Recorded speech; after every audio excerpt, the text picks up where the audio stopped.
clase. Ya les presenté un poco la historia, ahora cómo es el sistema de salud en Chile actual, que un poco lo esbozamos en la primera parte. Silencio, chicos.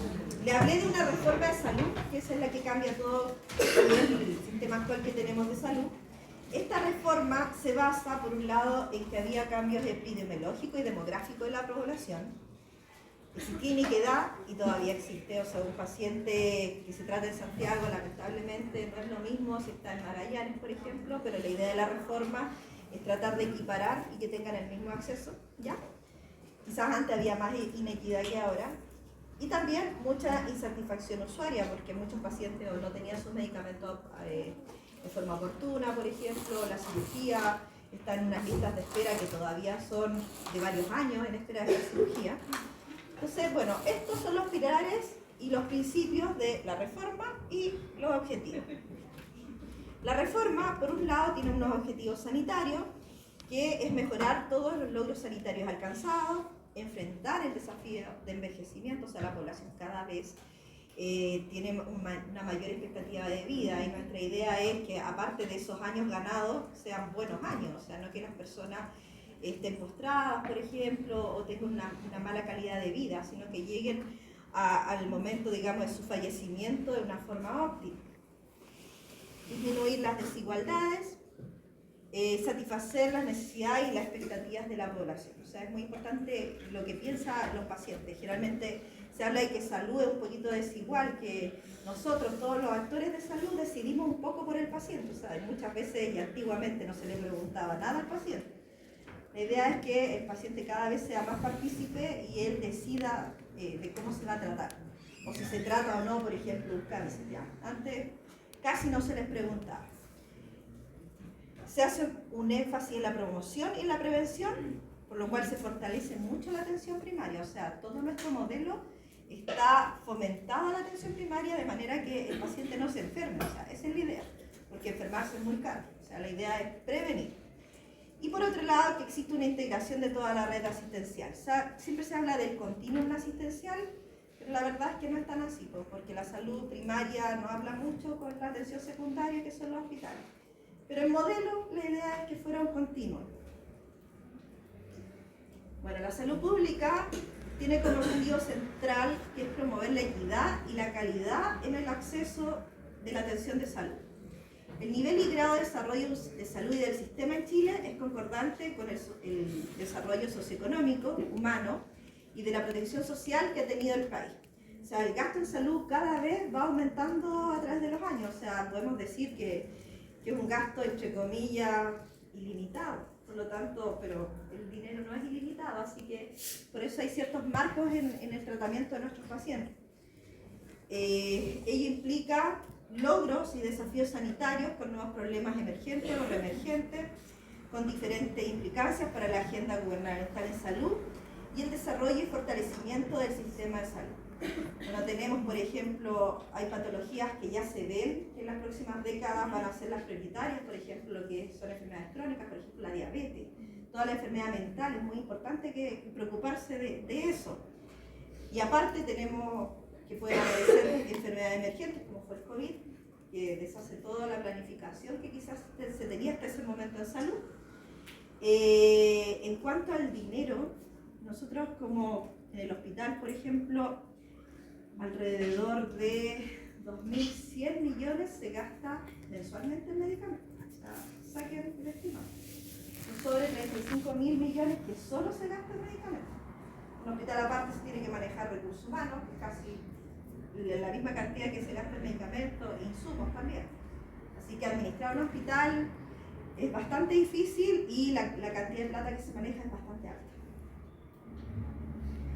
Bueno, el sistema de salud chileno se diferencian las instituciones que existen en tres áreas: rectoría, fiscalización y ejecución. Lo que es rectoría habla de que establecen al final leyes, cómo se va a hacer este sistema de salud o cómo se va a prestar la salud. Entonces está el Ministerio de Salud como nuestro principal actor, y ese Ministerio de Salud tiene dos subsecretarías. Está la Subsecretaría de Salud Pública y está la Subsecretaría de Red Asistencial. La Subsecretaría de Red Asistencial es donde dependen todos los hospitales del país.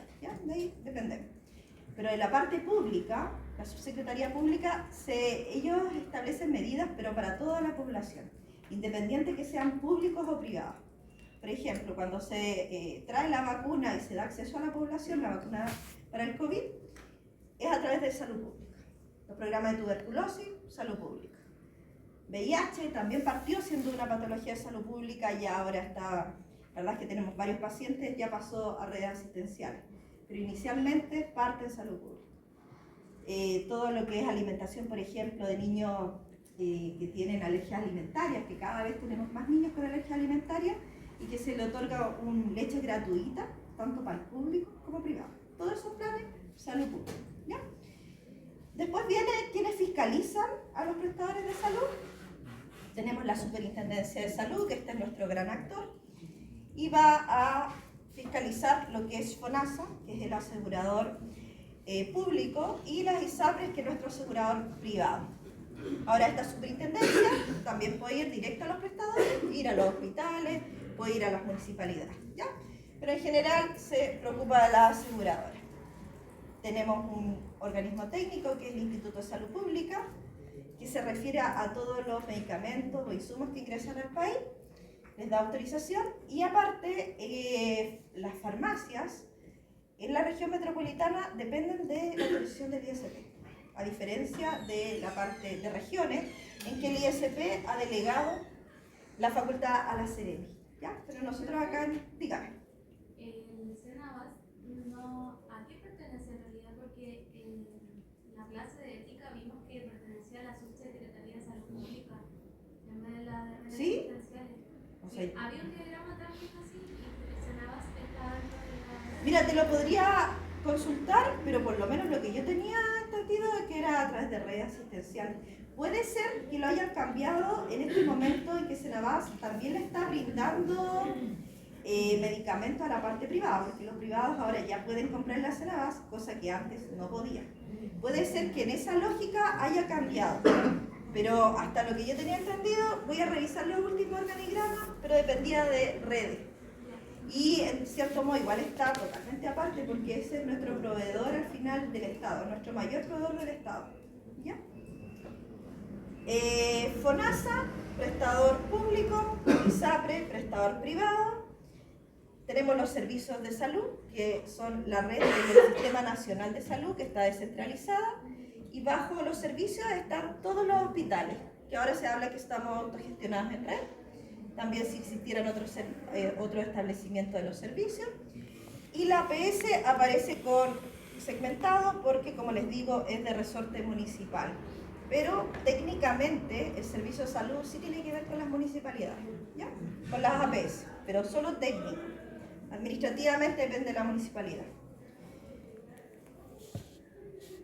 Bueno, el Ministerio de Salud va a ejercer la rectoría del sector salud, o sea, va a dictar todas las leyes, las normas, sobre materias ya sea técnicas, administrativas y financieras a las que deben ceñirse los organismos y entidades del sistema, para ejecutar actividades de prevención, promoción, fomento, protección y recuperación de la salud y de rehabilitación de las personas enfermas.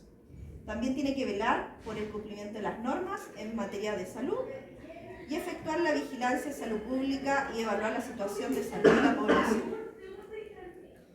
Tiene que tratar datos con fines estadísticos, mantener los registros o bancos de datos respecto a materias de competencia, conforme a la ley 19.628 sobre el secreto profesional. O sea, nosotros en general manejamos muchas bases de datos de pacientes, por ejemplo. En el caso de VIH, cuando uno se informa al Ministerio de Salud, informa codificado a los pacientes, de manera que no existe una filtración de datos. Sí tuvimos hace como 2 años, no sé si se recuerdan, una filtración que hubo de datos a través del Ministerio, porque obviamente las bases pueden hackear. Pero en general tratamos de lo específicamente VIH, eso está codificado. Se formula el presupuesto sectorial a través del Ministerio de Salud, obviamente ahí también entra Hacienda. Formula y evalúa y actualiza el sistema de acceso universal con garantías explícitas que es el GES. Y formula, evalúa y actualiza los lineamientos estratégicos de salud o el Plan Nacional de Salud, conformado por los objetivos sanitarios, prioridades nacionales y necesidades de los usuarios. El otro día estaba en una clase que hablaba de salud pública, digamos, y lamentablemente, debido a las diferentes circunstancias que ha habido, ustedes han visto a los pacientes que han, o sea, familiares de pacientes que han estado caminando, por ejemplo, por acceso a medicamentos, o a algunas sociedades que han ido a reclamar al ministerio, y se esperaría, digamos, que la política o la planificación del Estado fuera no dependiente del reclamo de los pacientes, porque al final esto va a ser un desorden y se va a actuar por el reclamo más que por una planificación, ¿ya? Ahora, uno entiende también que esas familias van a luchar, porque realmente son niños los que tienen enfermedades raras, y obviamente los padres quieren darle el mejor tratamiento posible. Pero por lo menos el Estado debería así centralizarse más en el macro y no tanto a las circunstancias. Velar por la efectiva coordinación entre las redes asistenciales y en todos sus niveles, lo que es atención primaria y atención secundaria, que es el caso de nosotros. Establecer los estándares mínimos que deberían cumplir los prestadores institucionales con el objeto de garantizar que las prestaciones alcancen calidad requerida para la seguridad de los usuarios. Esto se refiere a lo que es acreditación. Cuando veamos la clase de acreditación, quien establece todos los indicadores, todos los manuales que tienen que ver, es el Ministerio de Salud. Establece cómo va a ser este sistema de acreditación para los prestadores institucionales autorizados para funcionar. Establece un sistema de certificación de especialidades y subespecialidades de los prestadores individuales de salud, legalmente habilitados para ejercer sus respectivas profesiones. En esto no sé si ustedes lo han visto, pero existe en la superintendencia, por ejemplo, está el registro de todos los prestadores de salud, estamos los farmacéuticos, hay un registro de prestadores individuales, uno pone su nombre, el apellido o el RUT y puede buscar cuál es la especialidad que tiene esa persona y dónde estudió. De repente sirve mucho cuando uno va a algún médico para ver si efectivamente está convalidado su título en Chile, o si específicamente tiene la especialidad en el cual uno está requiriendo, uno puede revisar. Eso es, para cualquier persona puede entrar. Entonces ustedes, siendo farmacéuticos, una vez que ya estén titulados, van a estar en este registro y también aparece la especialidad, ¿ya? Y quien reglamenta cómo va a ser esta especialidad y su especialidad es el ministerio. En farmacia, como habló María Elena, van a haber 5 especialidades, lo que es público, porque algunos hacen carrera funcionaria. Pero actualmente las universidades no las están dictando, o sea, algunas tienen clínica, llevan 1 o 2 años, hospitalaria también. Entonces se dio la opción que a través de magíster de especialización, se optara la especialidad, como entre comillas un perdonazo o un inicio hasta el 2025. Luego del 2025 se supone que debería estar certificado por las universidades, que después de que ustedes ingresen a hacer especialidad en la universidad. O también está la opción de la Corporación Nacional de Farmacéuticos, que es la CONASEF, en que uno tiene que acreditar que todos los cursos que ha realizado o el tiempo que ha trabajado y tener la especialidad. Esas son las vías de especialización.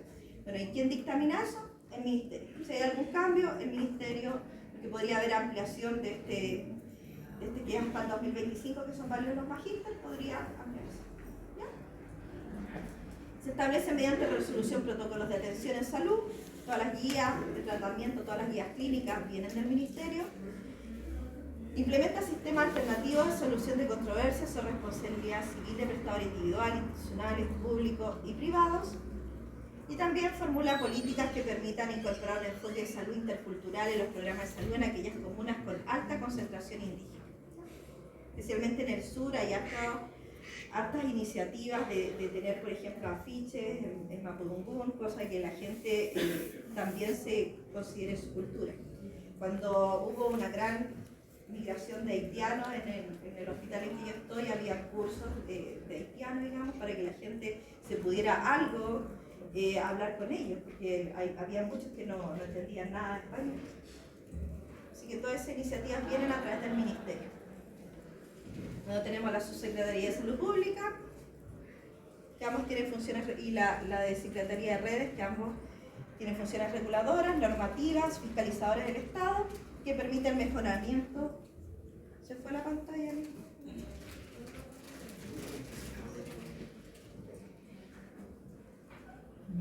¿Ahí? Hace sueño. Ya. Salud pública, el mejoramiento sostenido de la salud de la población, de todos, pública, privada. Ellos no hacen discriminación.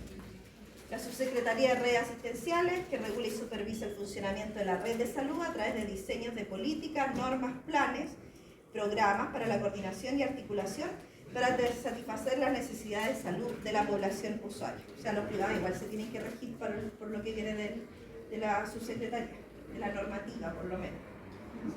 Luego tenemos el Instituto de Salud Pública, que acá hay varios farmacéuticos que trabajan en el instituto. Yo diría que donde están más concentrados los farmacéuticos están en el Instituto de Salud Pública. Sirve un laboratorio nacional de referencia, normalizador y supervisor de los laboratorios de salud pública, autoriza y registra lo que es medicamento y demás productos sujetos a esta modalidad de control, controla las condiciones de internación, exportación, fabricación, distribución, expendio y uso de cualquier título como asimismo de la propaganda y promoción de los mismos productos. ¿Ustedes conocen el Instituto de Salud Pública o no? ¿Nunca han ido? ¿Sí? Bueno, tiene varias áreas, por ejemplo, hay un área en que ven la parte de drogas, cómo internan drogas a través del extranjero y cómo hacen todos los análisis para detectar estas drogas. Por ejemplo, yo recuerdo, tenían ejemplos, por ejemplo, fotos con cocaína, que venía como diluido, digamos, cuando había que secarlo para que estuviera el polvo. En los tacos, por ejemplo, los zapatos, en el momento en que fui había una cocaína negra, que era una forma de tratar de evitar que la reconocieran, el polvo era negro. Así que es bien interesante, ahí hay varias áreas, también certifican los laboratorios de análisis clínico, tanto público y privado, tienen que tener autorización también del ISP. Y la farmacia, y bueno, lo que más se conoce es que da el registro a todo lo que son los medicamentos.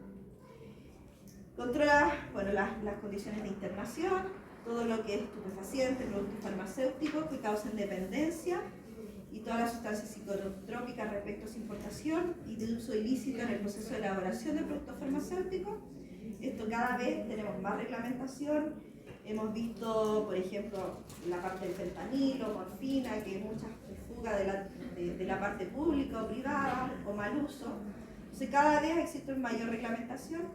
El Instituto de Salud Pública indica cómo es el tipo de venta, por ejemplo, si se requiere una receta cheque para un producto, se requiere receta retenida. Y tenemos que nosotros como hospital, por ejemplo, mandar todos los medicamentos que llegan, todas las recepciones, se tienen que mandar al Instituto de Salud Pública y también el registro de todos los libros que llevan. ¿Ya? La parte privada también hace lo mismo. La Superintendencia de Salud, que tiene un rol ya de fiscalización, supervigila y controla a las ISAPRES y vela por el cumplimiento de las obligaciones que le imponga la ley en relación a las GES, los contratos de salud, las leyes y los reglamentos que las rigen. También supervisa el FONASA y en todas aquellas materias que digan estricta relación con los derechos que tienen los beneficiarios de la ley 18.469 en la modalidad de atención institucional, de libre elección y lo que la ley establezca como garantía explícita de salud. Entonces aquí vemos que supervisa tanto al privado, las ISAPRES, al público con FONASA, y también ve que se preste la garantía explícita de salud. El GES, por un lado, dice la cantidad de tiempo en que uno tiene que otorgar la prestación, o sea, la oportunidad, y también de que el paciente tenga acceso al medicamento, al insumo o a la cirugía, ¿ya? Entonces, ellos supervisan el tiempo y el acceso, en otras palabras. La Seremi, que es la Secretarías Regionales Ministeriales, es una autoridad regional, está distribuida por regiones, quienes fiscalizan, sancionan disposiciones del Código Sanitario y otras normativas. Asimismo, la Seremi de Salud fiscaliza materias como higiene, seguridad de ambiente y de los lugares de trabajo, alimentos, laboratorios, farmacia, inhumaciones, exhumaciones, traslado de cadáveres. Tiene un rol bastante amplio lo que son las Seremi. En cuanto a las farmacias, lo que estamos en la región metropolitana nos rige el ISP, y en provincia el ISP delegó esta función en la Seremi, porque no está localmente ahí, ¿ya? La CENAVAS, que es nuestra central de abastecimiento de lo que son los sistemas nacionales de salud. Provee medicamentos, artículos farmacéuticos y de laboratorio, material quirúrgico, instrumental y demás elementos e insumos que requieran para el ejercicio de las acciones de salud. Nace de esta manera, pero en general uno en Senabas lo que más compra son medicamentos. Tienen muy pocos artículos médicos o insumos. Para comprar insumos, por ejemplo, uno se va más que nada a Chile compra más que el catálogo de Senabas. Senabas tiene muy pocos insumos. Mayoritariamente es un proveedor de medicamentos. Debe mantener una existencia, una cantidad adecuada de elementos de la misma naturaleza necesarios para el eficiente cumplimiento de los programas. Y en esto un poquito topamos, porque de repente hemos tenido varios quiebres de stock en los hospitales. Por ejemplo, no hay clonidina en estos momentos, los proveedores dejaron de fabricarla. En algún momento la rifampicina también se fue a quiebre nacional. Uno esperaría, según la reglamentación, que Senabas saliera a comprar, pero no es tan así. Y muchas veces los hospitales recae la importación, que es un trámite bastante engorroso con un hospital hacer una importación. Uno esperaría que fuera a nivel centralizado y nos solucionaran el problema a todos los hospitales y no que cada hospital estuviera comprando una importación, porque aparte uno importa, tiene que pasar por la aduana, después el ISP también tiene que darle la autorización para recién nosotros poder utilizarlo. O sea, el trámite de una importación son por lo menos 45 días, mientras no rechacen ningún papel, porque son varios papeles que hay que estar mandando. También tiene que atender las necesidades que en las materias de su competencia le encomienden en caso de emergencias nacionales o internacionales. Ahí vemos que ellos tuvieron que comprar todo lo que eran las vacunas COVID, o sea, en eso tuvieron un rol preponderante en lo que fue la Senabas. ¿Ya? El Fondo Nacional de Salud, que es otro organismo que tenemos en la parte pública, es la aseguradora de la parte pública. Es un continuador legal de lo que era el Servicio Médico Nacional de Empleados, que era el CERMENA. De ahí se origina, parte siendo CERMENA, ahora es FONASA, y es un ente financiero más que nada encargado de recaudar, administra y distribuir los dineros estatales destinados a salud en conformidad con las políticas, los planes, normas que para estos efectos determina el Ministerio. Entonces, nuestro asegurador como si fuera UNISAP. FONASA tiene que cumplir funciones y obligaciones como administrador de este Fondo de Asistencia Médica, la Ley 16.781, y administra los recursos destinados a la atención de salud por la modalidad de libre elección. Recordemos que los pacientes pueden elegir si se van al público o privado, aun cuando sean FONASA pueden comprar bonos para el privado. El Fondo Nacional de Salud es un servicio público, funcionalmente descentralizado y de ámbito nacional, dotado de una personalidad jurídica y es regulado por la superintendencia, que lo fiscaliza, y depende de lo que es el Ministerio de Salud. FONASA funciona con un sistema de reparto en que todos los empleadores tienen que cotizar alrededor de un 7%, o sea, es un 7% del ingreso imponible y acceder a un único plan. Cuando uno está en FONASA no es que vaya eligiendo un plan, o sea, esto es colectivo, independiente del aporte y las condiciones de salud de cotizante. Porque el 7% obviamente va a ser distinto si una persona gana más dinero o menos dinero, pero al plan de salud que acceden es el mismo. ¿Ya? La afiliación por defecto de cotizantes es con FONASA. Por ejemplo, si ustedes entran a trabajar y ustedes no han firmado, por ejemplo, con un ISAPRE, no han dicho yo me voy a ir a tal ISAPRE, el sistema les va a cotizar sí o sí en FONASA. Si alguien no ha elegido la parte privada como un ISAPRE, el sistema asume que son FONASA. A menos que el cotizante manifieste lo contrario, que ustedes ya tengan ese plan. Y los planes de salud son universales, no valorando riesgo, sexo o edad. Es un plan único. Los afiliados van a depender según los ingresos, se catalogan en tramos A, B, C y D. Esa es la forma de catalogar en FONASA. De hecho, cuando alguien va, le timbran, por ejemplo, si el paciente es A, FONASA B, C, D, y hay otra categoría en realidad que es adulto mayor también, pero no depende de la cotización. Además, permite determinar dos tipos de modalidad de atención que entrega el sistema pública, que son modalidad institucional, que serían los hospitales, en que acceden solamente a lo que es público o lo que es el modelo libre elección para los tramos B, C y D, previo un copago. Si se fijan, el A no puede acceder a libre elección, solamente los tramos B, C y D. Y les voy a mostrar cuáles son los tramos. El tramo A son personas que no cotizan, por eso no tienen acceso a la modalidad de atención, o sea, no tienen ingresos. Y ahí, en cuanto a la bonificación y copago, hace como 2 años se estableció que el copago era todo cero, desde el A al D no existe copago. Antes de 2 años, digamos, el tramo C, si no me equivoco, pagaba un 10% y el D un 20%. Eso ya no existe. Todos tienen copago cero hace como 2 años. El tramo B son personas que cotizan, pero su sueldo disponible es menos de 460.000 pesos. El tramo C están en 460 y 671, 600 su sueldo disponible. También va a depender si tienen 3 o más cargas, pasan automáticamente al B, si tuvieran estas cargas. Y el tramo D, aquellos que tienen una renta disponible mayor a 671. Pero si tienen más de 3 cargas, pasan al tramo anterior, que sería el C. Y todos, como les dije, no copagan. En cambio, la ISAPRE, que es el otro asegurador, ente privado, existe un contrato individual que ustedes tienen que firmar con este ISAPRE y se cotiza como mínimo el 7%.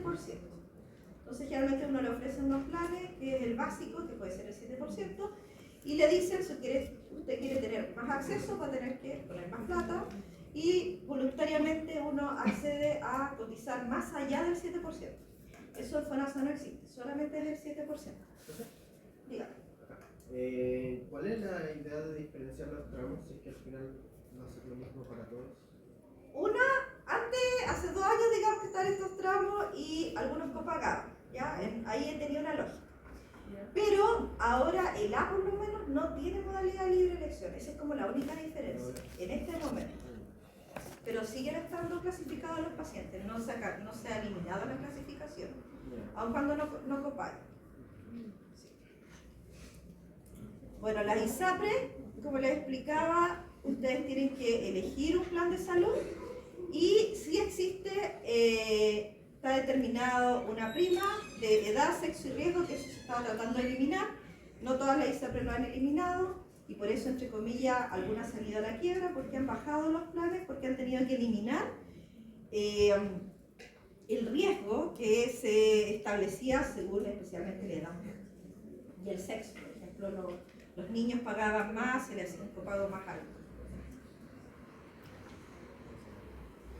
Las ISAPRES desarrollan planes de salud para ofrecerlos y venderlos al público en general, son privados, están orientados a trabajadores de cualquier empresa, no existe restricción a priori para la incorporación, de manera que su mercado potencial son todas las personas o grupos familiares que pueden contratar el plan con dichas instituciones. Ese sin restricción a priori es entre comillas, porque la verdad es que si uno tiene una preexistencia y tiene que ganarla cuando uno se afina a un ISAPRE, esa preexistencia le puede limitar y el ISAPRE puede decir, con usted lo contrato porque es una persona muy riesgosa. Entonces, la verdad es que la gente que tiene varias preexistencias o tiene enfermedades caras o incluso diabetes, es difícil incorporarse a un ISAPRE. Es mejor que se vaya a FONASA. O el que está ISAPRE, la idea es que no se mueva de ahí si no quiere irse a FONASA, porque una vez que ya se mueve va a ser casi imposible que vuelva al ISAPRE. En general, la ISAPRE, la población que está afiliada generalmente son personas jóvenes y personas que no están enfermas, porque luego la ISAPRE empieza a ser muy cara para satisfacer las necesidades del paciente. O sea, al final los pacientes terminan cambiándose en algún momento a FONASA. Por estas características se denominan ISAPRES abiertas, todas aquellas que tienen fines de lucro. Y también hay ISAPRES cerradas, que están ligadas con una empresa en particular. O sea, tenemos ISAPRES privadas, o sea, abiertas y cerradas. Las cerradas son solamente para empleados de alguna empresa, por ejemplo. Se originan, por ejemplo, en sistemas de bienestar, tienen como único mercado a la población de trabajadores y a la familia de esa empresa. Y normalmente el financiamiento de ese ISAPRE contempla no solo cotización del trabajador, sino también aportes directos al empleador y distintas formas de subsidio por parte de la empresa o de las matrices. En la ISAPRE cerrada, la posibilidad de inscripción está limitada. Uno tiene que trabajar ahí. Una vez que termina su trabajo donde está esa ISAPRE, sale. Por lo tanto, es un sector económico determinado. y la cobertura de la ISAPRE es mayor en poblaciones jóvenes, como les decía, población sana. En especial están los usuarios de 20 a 44 años de edad, mientras que FONASA tiene la mayor cobertura en grupos de edad mayor. Esas son las 6 ISAPRE que habían hasta hace poco, que les recuerdo que varias quebraron. Hay 6 ISAPRES abiertas y 3 cerradas. Las cerradas sería, por ejemplo, ISALUD de Codelco, ISAPRE Fundación, que es del Banco Estado, y ISAPRE Cruz del Norte, que es una empresa de Soquimich. 3 cerradas y las otras son abiertas. Está Médica, Consalud, Vida 3. Más Vida no está porque eso sí está todo. Más Vida. Bueno, en cuanto a la distribución, esto en el año 2020, diga. Que esas empresas cerradas son por el tema del trabajo, ¿cierto? Del trabajo. Por ejemplo, una persona que tiene edad médica queda en ese trabajo y tiene, no sé, una ISAPRE Cruz del Norte, ¿se le hace el cambio obligatoriamente o la persona puede...? La persona elige, pero generalmente estas que son cerradas tienen muy alto beneficio. O sea, yo conozco a gente de Codelco, antes que estaba mejor la Clínica Las Condes, digamos, tenían el contrato completamente con Clínica Las Condes. O sea, usted podía estar en Calama, le ponían avión, hotel acá, y con familiares, y el paciente estaba en la Clínica Las Condes. Eso no lo ve en otra ISAPRE. Entonces, el beneficio de la ISAPRE cerrada es muy bueno. Es muy raro que alguien esté en otra ISAPRE. Ahora, si usted se sale de ese trabajo, está enfermo, va a ser difícil que pueda acceder a otra ISAPRE, si no puede ser que sea aceptado por FONASA.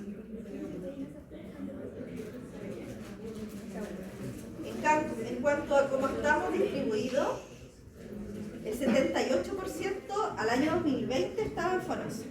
Yo creo que con todo el problema que ha habido con la ISAPRE, no tengo el último dato, pero yo creo que es mayor porcentaje, y hemos visto en los hospitales cómo ha sido la migración de pacientes desde la ISAPRE a FONASA. Porque aparte también con las guías clínicas, por ejemplo, el paciente también accede casi a los mismos medicamentos que estarían en el área privada. ¿Ya? Entonces, en el cambio en el área pública esos medicamentos en general son gratuitos, entonces el beneficio especialmente para la población adulta crónica es irse a FONASA. Así que yo creo que estamos más del 78% y en ISAPRE 16 y un 5 otros sistemas.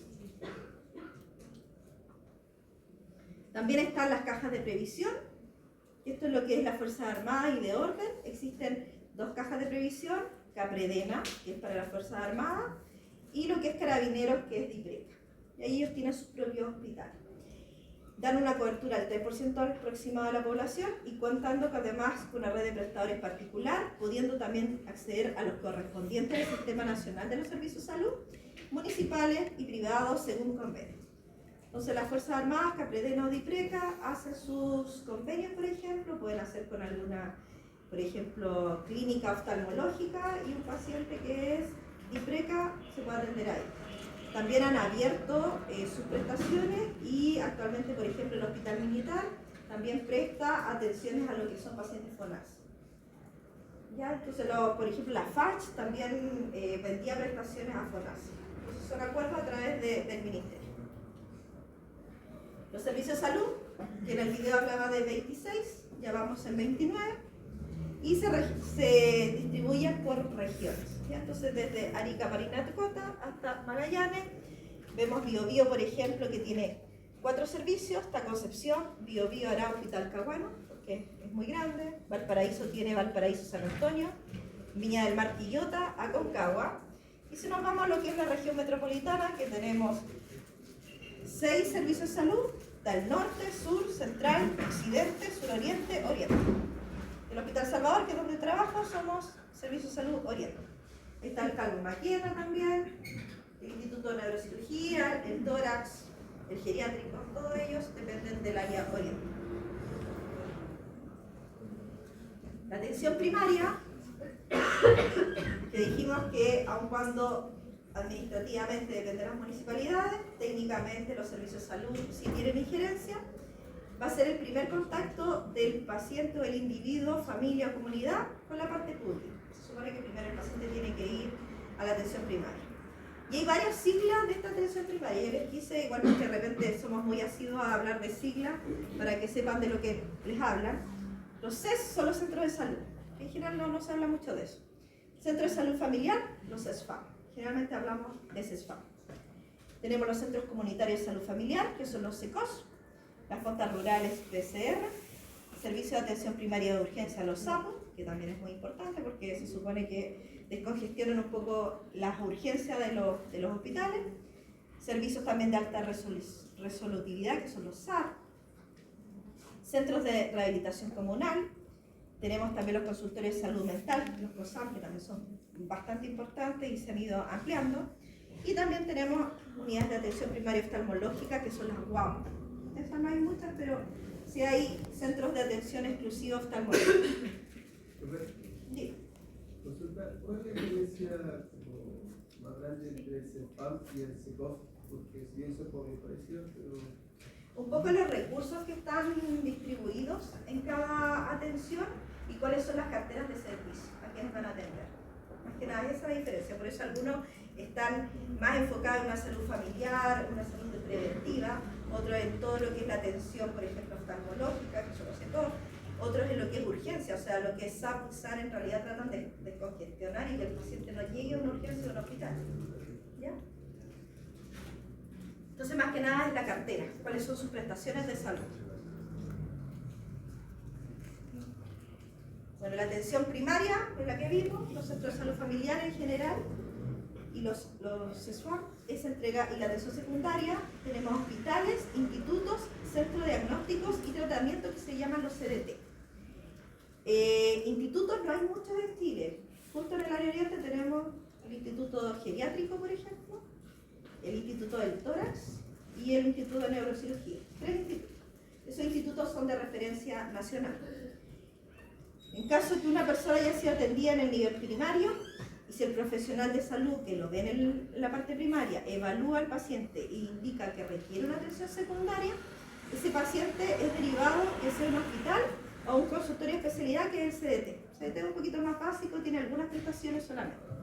Por lo tanto, requiere una interconsulta. Para que un paciente vaya desde la atención primaria a la secundaria, sí o sí, le va a haber una interconsulta que el médico tiene que hacer registro, ya sea manual o informática, hay de las dos formas. Ningún usuario accede de su propia cuenta a solicitar a nivel secundario una atención. Usted no puede llegar, hoy necesito un oftalmólogo, no. Primero tiene que ir al consultorio y que el consultorio o la atención primaria le indique que existe una derivación y entregarle ese papel. A menos, y esta es la excepción, en que desde el nivel primario, o sea, a menos que el paciente acuda a una emergencia. Esa es la única forma de acceder directamente a un hospital y continuar con la atención. Y ahí algunos pacientes tratan de ¿cómo se llama?, de darse la vuelta rápida, digamos, o algunos médicos incluso le dicen a un paciente que lo ve más o menos grave, vaya directo a la urgencia, porque aseguran que va a pasar al hospital casi en forma inmediata. A diferencia de que si está en la atención primaria, va a haber una interconsulta y por lo menos va a haber un mes de espera. Sí, podría ser más, va a depender de la gravedad del paciente. Pero si entra por la urgencia, va a ser prácticamente inmediato. Los hospitales de alta complejidad, o sea, los hospitales los podemos diferenciar en realidad en la complejidad de la atención. Tenemos de alta complejidad, que dan cobertura a toda la población del servicio de salud, para prestaciones de alta complejidad, según la cartera definida por el gestor de la red, pueden ser autogestionados y ofrecer varias especialidades según la función. Que sea alta complejidad no quiere decir que atienda a la globalidad de la población. Por ejemplo, en El Salvador, que es donde trabajo, es un hospital de alta complejidad, pero no tiene su cartera ni pediatría, ni lo que es gineco-obstetricia. Toda la patología de la mujer no está, ni tampoco pediatría. Pero sí tenemos el resto. ¿Ya? Así que no es obligación que tengan todas las patologías, pero sí el nivel de complejidad es más alto. También existen los hospitales de mediana complejidad, que son centros de referencia que dan cobertura a la población, que forman parte de su jurisdicción y dependen administrativamente del servicio de salud al cual pertenecen. Y tenemos también hospitales de muy baja complejidad o baja complejidad que acercan la salud a la población y que están generalmente en zonas extremas. Y ahí con alta ruralidad, dan cobertura a la población de su jurisdicción en prestaciones de baja complejidad, y dependen administrativamente del servicio de salud al cual pertenecen. Todas van a depender del servicio de salud. En cuanto a los objetivos sanitarios, el Ministerio establece cada 10 años objetivos para dónde va la salud pública en Chile. O sea, existen estrategias. Los objetivos sanitarios que nos encontramos en este año son los establecidos para el 2021 al 2030. Ya estamos en el 2024. Ahí se estableció que sí debe existir un enfoque de equidad, de perspectiva de curso de vida, modelo de salud integral y de intersectorialidad. Estos objetivos nacen tanto de la gente que es prestadora de salud, de grupos de trabajo, pero también se incorpora a la población. Cada vez se incorpora más en las decisiones de salud o cualquier otro tipo de decisiones a la población. Entonces hay foros ciudadanos, por ejemplo, en que los ciudadanos expresan qué esperan de salud. Equidad, que es algo que viene desde hace bastante tiempo y que es un pilar de la salud, en que se debe establecer mecanismos para evitar diferencias injustas e evitables de salud en personas y grupos poblacionales. Territorio, condición socioeconómica, género, pertinencia cultural y étnica. Este es un desafío, o sea, la idea es que cualquier persona tenga acceso a la misma prestación de salud. No juega en contra que somos un hospital muy largo, hay partes que el acceso es muy difícil, pero sí la idea es que todos los pacientes tengan la misma acceso a salud, la misma equidad. De hecho, cuando hablemos de calidad, de acreditación, lo que busca la acreditación y la calidad es que un paciente se trate, por ejemplo, del diabetes acá en la región metropolitana de la misma forma que se trate en el Maule, por ejemplo. ¿Ya? O sea, la idea es establecer estándares mínimos de manera que exista igualdad en los tratamientos. Bueno, la situación general de Chile, es importante que la conozcan, cuáles son los indicadores globales. Somos un país emergente en el ámbito socioeconómico y en el desarrollo humano. Ahora, la cantidad de gasto de salud tampoco puede ser ilimitada. Hasta el momento existe un buen nivel de salud alcanzado, incluso mejor que otros países con similar desarrollo socioeconómico, y se refleja en aspectos como el aumento de la expectativa de vida al nacer, la reducción de eventos de salud altamente evitables, como la mortalidad materno-infantil, ese siempre ha sido un indicador, la muerte de la mujer y de neonato, el control de las enfermedades transmisibles, que son posibles de controlar con vacunas, y medidas de saneamiento e higiene. Bueno, esto se ve bastante chico. Este es una comparación de Chile, que está a este nivel, con otros países, generalmente europeos, grandes potencias. Chile tiene años de vida al nacer, una expectativa alrededor de 80 años. Si ustedes ven, los números azules se refiere a que están más o menos al promedio de lo que es la OCDE, que es una organización de desarrollo económico que empieza a comparar los países. ¿Ya? Entonces, en promedio vamos bastante bien. Vemos como hay otros países que tienen expectativas más bajas, por ejemplo, México, 75 años, la República Eslovaca, 77. Y los que están en verde son aquellos que tienen una mejor expectativa, están sobre el promedio de la OCDE. Tenemos España y Suiza. En cuanto a la mortalidad evitable, también estamos dentro de lo que es el promedio. Y la morbilidad con enfermedades crónicas, prevalencia de diabetes, por ejemplo, que es una de las patologías que más tenemos en este momento, estamos en rojo, 8,5. Tenemos una alta probabilidad de pacientes diabéticos, estandarizados por edad. Y la percepción del estado de salud, estamos como en el promedio. O sea, a pesar de que somos un país, entre comillas, chico, en vías de desarrollo, con un gasto de salud no tan alto, por lo menos tenemos buenos resultados en salud con lo que tenemos.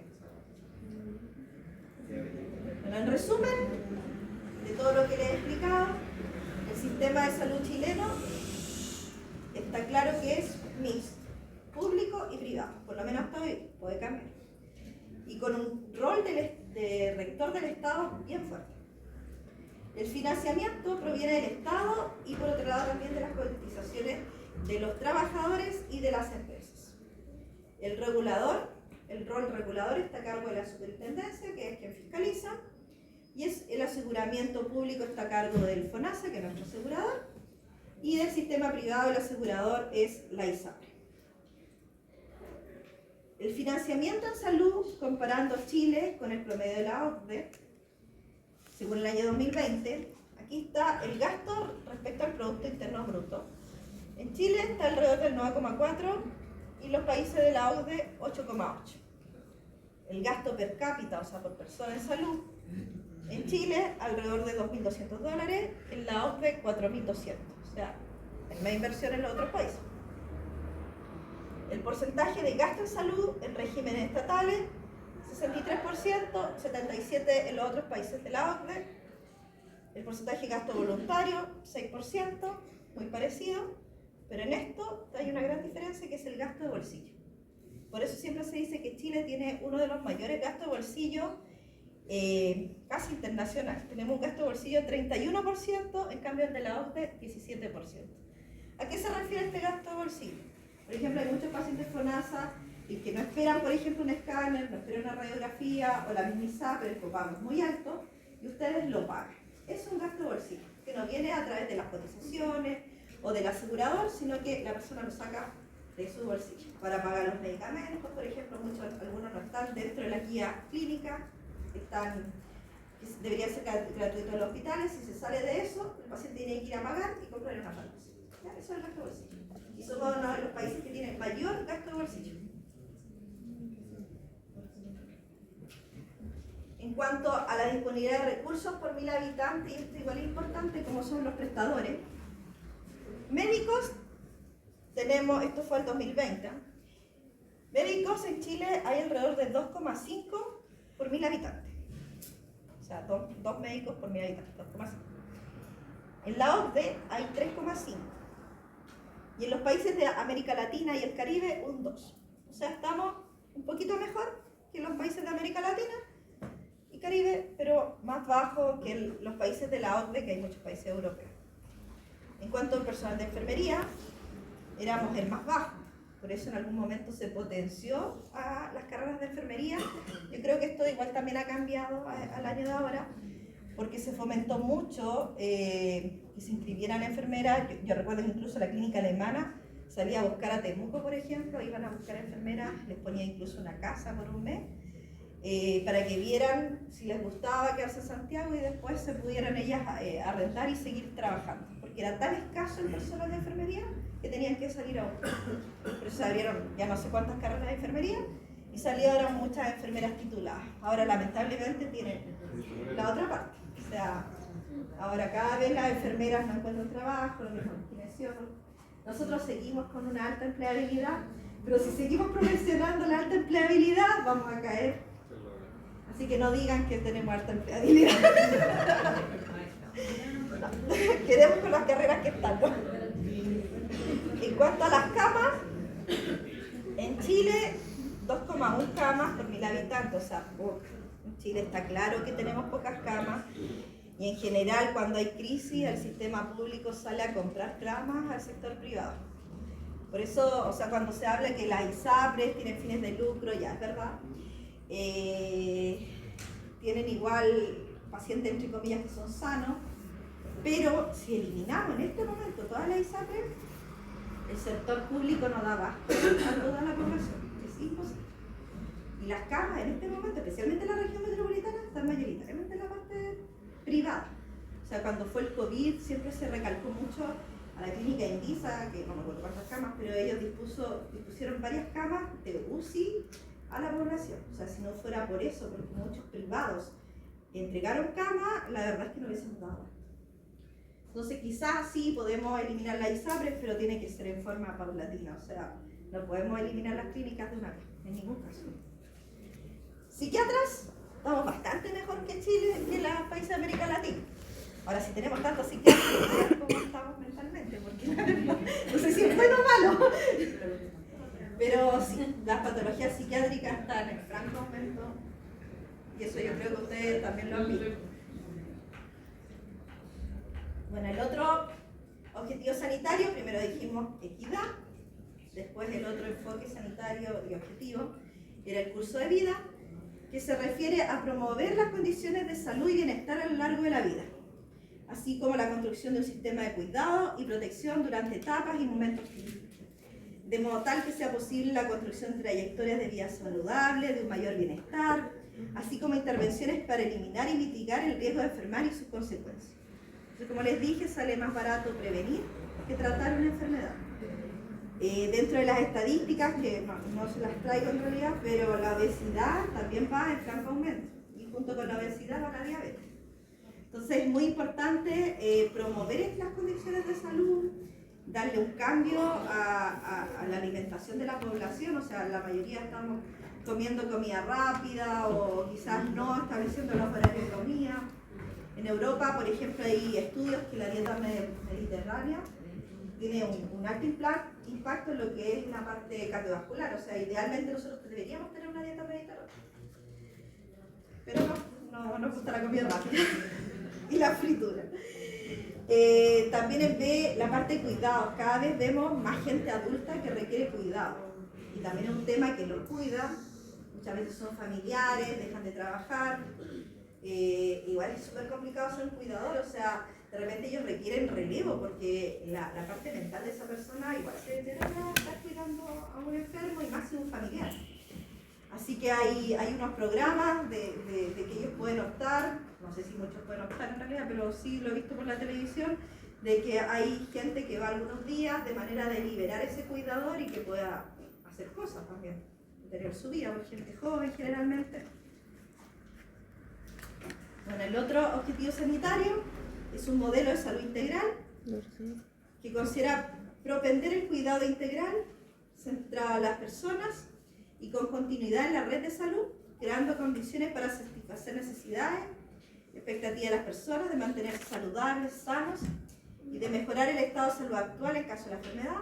Esto a partir de la promoción, prevención, calidad y participación. Esto es un debe, porque aun cuando decimos el continuum asistencial, la verdad es que la salud está fraccionada. O sea, la parte primaria con la secundaria un poco no nos hablamos, pero no debería ser así. El paciente no debería sentir esta fragmentación de la atención. Y por otro lado, vemos cómo un paciente, por ejemplo, va al broncopulmonar, le ve el pulmón, pues tiene que ir a un cardiólogo de corazón.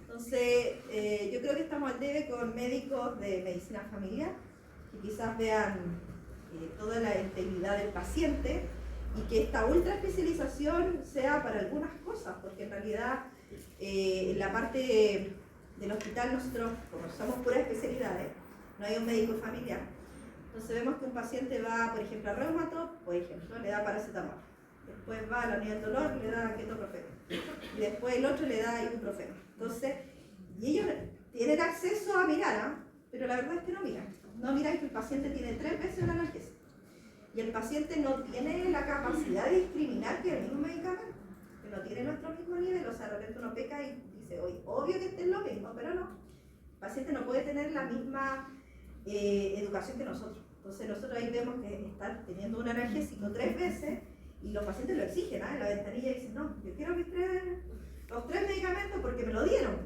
Esto me lo dio el reumatólogo, esto me lo dio el de la unidad del dolor, lo necesito. Entonces ahí es difícil igual cuando uno tiene que enfrentar al paciente, pero tiene que hacerle entender que al final es un daño. Entonces esto de tan fraccionado que los pacientes van a cada especialista es bastante complicado. A mí me tocó hace poco mi mamá que le dio influenza, y estuvo como en 2 urgencias y después fue un médico a la casa. 3 médicos. Y los 3 médicos le dieron tratamientos distintos. Ninguno se preocupó del tratamiento entero. Gracias a Dios la hija era farmacéutica y le hizo un plan de tratamiento, porque la verdad nadie se preocupa, le dice este cada 8, este cada 12, este mañana. Y para un adulto mayor, mi mamá igual es profesional y todo, pero para un adulto mayor es difícil. Y uno cuando está ahí, lo ve. Quizás de repente cuando uno tiene un familiar enfermo, no lo ve. Pero cuando está ahí, uno ve que es como que casi le tira la indicación, le tira los medicamentos y el paciente no está tampoco está enfermo. No está en 100% tampoco para pensar cómo se lo administra. Bueno, cuando yo la fui a ver tenía reflujo, o sea, y yo misma le le automediqué el omeprazol, pero ni una preocupación. Llegan y le indican, lamentablemente. Bueno, luego el otro objetivo, intersectorialidad. Se propende por una forma de trabajo transdisciplinaria que permite vincular los distintos actores, sectores e instituciones, estableciendo estrategias colaborativas e integrales, a través de planificar, programar, implementar y evaluar de forma conjunta. O sea, en salud tenemos que ser todos coordinados. Hay una ficha donde están todos los objetivos sanitarios, 2021-2030, y ahí está en positivo lo que hay que fomentar, en negativo lo que hay que disminuir. Tenemos en estilo de vida actas acciones, porque hemos visto que obviamente el estilo de vida va a depender de que se enferme nuestra población. Harta promoción a una alimentación saludable, actividad física, disminuir el tabaco, el alcohol, las drogas, todo lo que es salud mental, salud sexual y salud reproductiva. En lo que es enfermedades transmisibles, disminuir lo que es la tuberculosis, que con los inmigrantes y también pacientes que son inmunodeprimidos cada vez tenemos más tuberculosis. VIH y SIDA, que yo ya casi lo considero una enfermedad crónica. Enfermedades transmisibles, eliminación, enfermedades zoonóticas y vectoriales, infecciones respiratorias agudas, también disminuir lo que es la resistencia antimicrobiana. El otro día fui también a un curso y decía, claro, porque si ustedes se fijan, no hay muchos antimicrobianos que estén en el estudio. Y claro, pues decía que la industria no se interesa por desarrollar antimicrobianos, porque una vez que usted lanza un antimicrobiano, tiene, no sé, 10 años y ya va a presentar resistencia. Entonces, para la industria no es un nicho de negocio. Entonces, prefieren enfocarse en cáncer. Hay muchas drogas que en estos momentos están para cáncer. Pero no vemos eso en antibióticos. Ahora lo que yo he visto más que nada asociar antibióticos. Ceftazidima con avibactam, por ejemplo, una molécula nueva. Pero son asociaciones, son moléculas ya que venían de antes. Entonces, claro, no hay mucho desarrollo tampoco, porque la resistencia es muy alta. Entonces, no es una iniciativa para la industria. Enfermedades crónicas no transmisibles y violencia. Disminuir lo que son enfermedades cardiovasculares, cáncer, diabetes, enfermedad renal crónica. No sé si ustedes saben, pero lo que es energía, que son varias patologías, la que se lleva el mayor gasto es la diálisis. O sea, uno tiene que tratar de evitar que un paciente llegue a una enfermedad renal crónica. Y puede llegar por la diabetes, puede llegar por la parte cardiovascular, pero hay que tratar de enfocarse que el paciente no llegue a diálisis. Una, porque es muy caro. Dos, las comorbilidades del paciente son muy altas. Y además, la calidad de vida del paciente es muy mala. O sea, consideren que tiene que estar por lo menos 3 veces a la semana conectado 3 o 4 horas a un dializador. O sea, o se dializa después del horario de trabajo o no puede trabajar todos los días. Funcionamiento y discapacidad, fomentar el desarrollo integral infantil, fomentar lo que es el desarrollo integral en personas con espectro autista, disminuir las alteraciones musculoesqueléticas, fomentar la calidad de vida en personas con artritis reumatoidea. Esta es una patología que cada vez hay más y son mujeres y mujeres en edad productiva, son mujeres jóvenes, generalmente con artritis. Calidad de vida en personas con enfermedades poco frecuentes, disminuir los accidentes de tránsito y disminuir la dependencia severa. Emergencia y desastre, tenemos que considerar que Chile es un país que cada cierto tiempo tendremos desastres y emergencias, por lo tanto es muy importante la gestión de riesgo en emergencia y disminuir el impacto del cambio climático. O sea, esto lo ideal es que tenemos que tener planes para saber cómo actuar ante una emergencia, porque no podemos estar actuando sobre la marcha. Lo que es gestión y calidad de innovación, fomentar en la gestión del personal de salud, esto es clave, porque para prestar salud son personas las que prestan salud. Como dice María Elena, no dijo la frase, pero son personas trabajando por personas. Y eso es lo que somos. Y en algún momento somos prestadores y en algún momento vamos a ser pacientes. Así que ya lo somos. Infraestructura y equipamiento, muy importante. Por eso en cuanto a nuestro hospital está reestructurándose, porque realmente ya la infraestructura ya nos impedía dar una buena atención de salud. La sala de espera, para los que conocen el hospital de salud, está casi a la intemperie, es un pasillo techado, pero alrededor está abierto. O O sea, prácticamente está a la intemperie.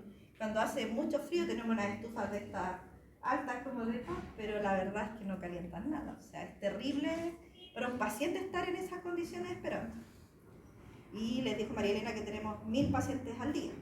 O sea, la espera tratamos de hacer nuestro mejor esfuerzo y la espera máxima son 2 horas. Pero estas 2 horas ahí es terrible. Antes eran 4. Así que hemos mejorado.